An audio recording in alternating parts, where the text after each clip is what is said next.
పాకిస్తాన్లో తమిళనాడు సీఎం స్టాలిన్ హీరోలాగా కీర్తించబడుతుండట. ఆయన స్టాలిన్ చెప్పింది ఏంటంటే మహమ్మద్ జీవితం గురించి తమిళనాడు పాఠ్య పుస్తకాలలో పాఠ్యాలను చేరుస్తాము అని ఆయన అన్నాడు. మీకు హిందూ ధర్మం అంటే వైరస్ లాగా కనిపిస్తుంది. ఇక క్రైస్తవం మనం మెళ్ళో వేసుకొని సిలువలు తిరుగుతాం. ఇక ఇప్పుడు ఏకంగా మహమ్మద్ ప్రవక్త పాఠాలు చేరుస్తాం అంటున్నారు.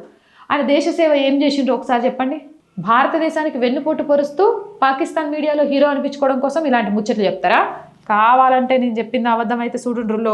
The chief minister of Tamil Nadu MK Stalin has announced that lessons on the life and teaching of Mohammed fairness and peaceful existence. Sir ఏం పీస్ఫుల్ నేర్చుకోవాలి సార్ దీని నుంచి?